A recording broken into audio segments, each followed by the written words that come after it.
I, 34F, have been married to Tom, 36M, for 8 years.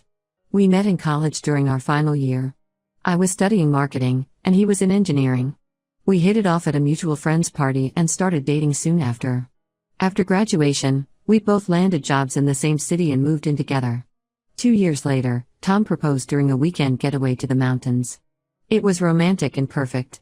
We got married 6 months later in a small ceremony with close friends and family. We have 2 children together, a 6-year-old son, Charlie, and a 4-year-old daughter, Lily.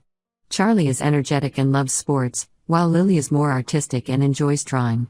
Our marriage wasn't perfect, but I thought we were happy. We had our ups and downs, like any couple, but we always managed to work through our issues. Or so I thought. That was until I discovered Tom had been cheating on me with his ex-girlfriend, Lisa, 33F, for the past year. Lisa was Tom's high school sweetheart. They dated for 3 years before breaking up when they went to different colleges. I knew about her, of course. Tom had mentioned her a few times over the years, but I never thought much of it. She was just a part of his past, or so I believed. I found out about the affair 3 months ago when I borrowed Tom's laptop to check my email. My phone was dead, and I needed to send an important work document.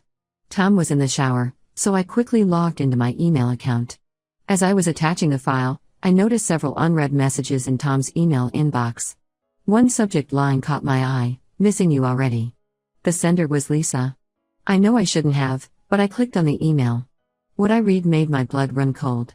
It was full of intimate details and plans for their next meetup. I scrolled through the email thread, my hands shaking. There were dozens of messages going back months. At first, I couldn't believe what I was seeing. I felt like the ground had disappeared from under my feet. When Tom came out of the shower, I confronted him with the emails. He looked shocked at first, then his face crumpled. He didn't even try to deny it. He confessed that he and Lisa had reconnected at their high school reunion last year, and things had escalated from there. He claimed he was confused about his feelings and didn't know how to end things with either of us. I was devastated. The trust I had in Tom was completely shattered. We had built a life together, created a family, and he threw it all away for an affair with his ex. I asked him to leave our house that night. He tried to argue, to explain, but I couldn't bear to hear any more. He finally agreed to go and stay with his brother, Mark, 38M, who lives nearby. Telling the kids that their daddy had to go away was one of the hardest things I've ever had to do. I told them that daddy had to go away for work for a while. I couldn't bear to tell them the truth just yet. Charlie asked a lot of questions, but Lily just looked confused and sad. The next few weeks were a blur of tears, anger, and sleepless nights. I couldn't eat, I couldn't focus at work, and I felt like I was barely holding it together for our children. My sister, Rachel, 31F, came to stay with us for a while to help out with the kids and provide emotional support. She was furious with Tom and wanted me to kick him to the curb permanently, but I wasn't ready to make any big decisions yet. Tom tried to contact me multiple times during this period, but I ignored his calls and messages. I needed time to process everything and figure out what I wanted to do. Part of me wanted to forgive him and try to work things out for the sake of our family. We had built a life together, and I didn't want to throw that away. But another part of me couldn't imagine ever trusting him again. How could I be sure he wouldn't do this again? About a month after Tom left, I finally agreed to meet him to discuss our situation. We met at a neutral location, a coffee shop near our house. Tom looked terrible. He had lost weight and had dark circles under his eyes. He begged for forgiveness and swore he had ended things with Lisa for good. He said he realized what a huge mistake he had made and that he wanted to come back home and work on our marriage. As I listened to him, memories of our life together flashed through my mind. Our first date, when he spilled coffee all over himself and turned bright red. The day we moved into our first apartment together, surrounded by boxes and takeout pizza. The moment he proposed, down on one knee in front of a breathtaking mountain vista. The birth of our children, his face full of wonder and love as he held them for the first time. But then I remembered the emails I had read, the secret meetings, the lies. How could I ever trust him again? How could I be sure he wouldn't do this again the next time an ex came back into his life or he felt confused about his feelings? I listened to everything he had to say, but I couldn't give him an answer right then. I told him I needed more time to think about it. The truth was, I was torn. On one hand, I still loved Tom and wanted our family to be whole again. On the other hand, the thought of him touching me after he had been with Lisa made me feel physically ill. After our meeting, I decided to take some time for myself. I sent the kids to stay with my parents for a week and took a solo trip to a nearby beach town. I needed space to clear my head and figure out what I really wanted. My parents were supportive, although I could tell they were worried about me. They didn't know the full story yet, just that Tom and I were having problems. During my time away, I did a lot of thinking and soul-searching. I walked on the beach, read books, and journaled my thoughts. I realized that while I still cared for Tom, I couldn't imagine ever fully trusting him again. The thought of constantly wondering where he was and who he was with was not something I wanted to live with for the rest of my life. I also thought about our children. What kind of example would I be setting for them if I stayed with someone who had betrayed me so deeply? I wanted them to grow up understanding the importance of trust and respect in relationships. When I returned home, I called Tom and told him my decision. I wanted a divorce. He was devastated and tried to change my mind, but I stood firm. I explained that while I appreciated his remorse, the damage was done, and I couldn't see a way forward for us as a couple. Now, I'm in the process of filing for divorce. We're trying to keep things amicable for the sake of our children, but it's not easy. Tom has moved out permanently and is staying with his brother until he finds his own place. We've told the kids that Mommy and Daddy won't be living together anymore, but that we both still love them very much. Charlie had a lot of questions, and Lily cried, but we're doing our best to reassure them and maintain their routines as much as possible. I'm scared about the future, being a single mom, dating again someday, and how this will affect our children. But I also feel a sense of relief. I know I've made the right decision for myself, even if it's the hardest one I've ever had to make. I guess I'm writing this post because I need some support and maybe some advice from people who have been through similar situations. How do I move forward from here? How do I help my children through this transition? And how do I start rebuilding my life as a single woman after being married for so long? Update 1: It's been about 2 months since my last post, and a lot has happened. First of all, I want to thank everyone for their kind words and advice. Your support has meant more to me than you can imagine. The divorce proceedings are underway, and Tom and I are trying to keep things as civil as possible for the sake of our kids. We've agreed on shared custody, with the children staying with me during the week and spending weekends with Tom. It's been an adjustment for all of us, but we're managing. Charlie has been having a hard time with the changes. He's been acting out at school, and his teacher called me in for a meeting last week. We're looking into getting him some counseling to help him process his emotions. Lily, on the other hand, has become very clingy. She cries every time Tom comes to pick them up for the weekend. It breaks my heart to see them struggling, but I'm trying to stay strong for them. Tom and I have been communicating mainly through texts and emails, trying to keep things focused on the kids and the divorce proceedings.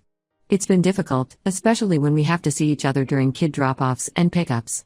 There's still so much hurt and anger between us. However, things took an unexpected turn last week. I received a call from Lisa, Tom's ex-girlfriend and the woman he cheated on me with. At first, I didn't recognize the number, and when she introduced herself, I almost hung up. But something in her voice made me pause. She asked if we could meet in person to talk. At first, I was hesitant, but curiosity got the better of me, and I agreed. We met at a local park, the same one where Tom and I used to take the kids on weekends. It felt strange to be there without them, sitting on a bench with the woman who had played a part in destroying my marriage. Lisa looked nervous, twisting her hands in her lap as she began to speak. What Lisa told me left me reeling. It turns out that Tom had been lying to both of us. He told Lisa that he and I were separated and in the process of divorcing when they started their affair. She had no idea that he was still very much married and living with me and our children. She showed me text messages and emails from Tom that corroborated her story. In one message, he talked about how he was just staying with me for the sake of the kids until the divorce was finalized. I felt like I had been punched in the gut. Not only had Tom cheated on me, but he had systematically lied to and manipulated both Lisa and me for over a year. I was disgusted by his behavior and felt more certain than ever that I had made the right decision in ending our marriage. Lisa was just as shocked and hurt as I was when she found out the truth. She apologized profusely for her part in the affair, even though she didn't know she was the other woman at the time. She told me that she had ended things with Tom as soon as she discovered the truth, about a week before I found the emails. After our meeting, I went home and cried for hours. I felt like I was grieving all over again, not just for the end of my marriage, but for the man I thought I knew. The Tom I married would never have done something like this. Or had I just been blind to who he really was all along? I confronted Tom about Lisa's revelations the next day. We met at a coffee shop, the same one where we had our post-separation talk. When I told him what I knew, he broke down, admitting to everything. He begged for another chance, saying he would do anything to make things right. He said he had been confused and scared of losing everything, So he had lied to both of us. But I stood my ground. I told him that this new information only confirmed that I could never trust him again. As for Lisa, we've actually formed an unlikely friendship. We've met up a few times since our initial conversation, and it's been therapeutic for both of us to talk about our experiences with Tom. She's going through her own healing process, and we're supporting each other through this difficult time. It's strange to think that something positive could come out of this mess, but I'm grateful for her honesty and support. On a more positive note, I've started seeing a therapist to help me process everything that's happened. It's been incredibly helpful, and I'm slowly starting to feel like myself again. I've also joined a support group for divorced parents, which has been a great source of advice and comfort. It's reassuring to know that I'm not alone in this journey. The kids are adjusting as well as can be expected. They miss having both parents under one roof, but they're resilient. Charlie's behavior has improved since he started seeing the school counselor, and Lily is slowly getting used to the new routine. I'm doing my best to maintain a stable environment for them and ensure they feel loved and supported. As for me, I'm taking things one day at a time. Some days are harder than others, but I'm starting to see a light at the end of the tunnel. I'm focusing on my children, my job, and rediscovering who I am outside of my marriage. It's scary, but also exciting in a way I didn't expect. Last week, I went out with some friends for the first time since the separation. It felt strange at first, like I was playing a role, but by the end of the night, I found myself laughing and enjoying the company. It was a small step, but an important one. I'm also thinking about making some changes in my career. I've always wanted to start my own business, and now feels like the right time to explore that option. I'm not sure what that will look like yet, but I'm excited about the possibilities. Thank you again for all your support. I'll update again when there are significant developments. Update 2. It's been about 6 months since my last update, and I wanted to share some recent developments. The divorce was finalized last month. It was a bittersweet moment, the end of a chapter in my life, but also the beginning of a new one. Tom and I managed to keep things relatively amicable throughout the process, which I'm grateful for. We both want what's best for the kids, and that's helped us put aside our personal feelings to some extent. However, things haven't been entirely smooth. About 2 months ago, Tom lost his job. He had been struggling at work ever since our separation, and his performance had suffered. His company went through a round of layoffs, and he was one of the unfortunate ones to be let go. He asked if he could reduce his child support payments temporarily until he found new employment. After some consideration and discussions with my lawyer, I agreed, on the condition that he would make up the difference once he was back on his feet. This situation has put some financial strain on me, but I'm managing. I've taken on some freelance work in addition to my regular job to make ends meet. It's been challenging juggling everything, but I'm proud of how I'm handling it. The kids have been great about it too. Charlie even offered to give up his allowance to help out, which was sweet but of course not necessary. On a more positive note, I've started dating again. I was nervous about it at first, but my therapist encouraged me to put myself out there when I felt ready. I met a wonderful man named Alex, 37M, through a mutual friend at a neighborhood barbecue. We've been seeing each other for about 2 months now. It's still early days, but he's kind, funny, and great with my kids. Alex is divorced too, with a 9-year-old daughter from his previous marriage. He understands what I'm going through and has been incredibly patient and understanding. We're taking things slow, which I appreciate. The kids have met him a few times, and they seem to like him, especially Charlie, who is thrilled to discover that Alex coaches Little League. Speaking of the kids, they seem to be adjusting well to our new normal. They still have moments of sadness about the divorce, but overall, they're doing okay.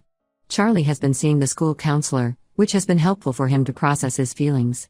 His behavior at school has improved significantly, and he's back to his usual energetic self. Lily has taken up ballet classes, which she absolutely loves. It's been great to see her confidence grow.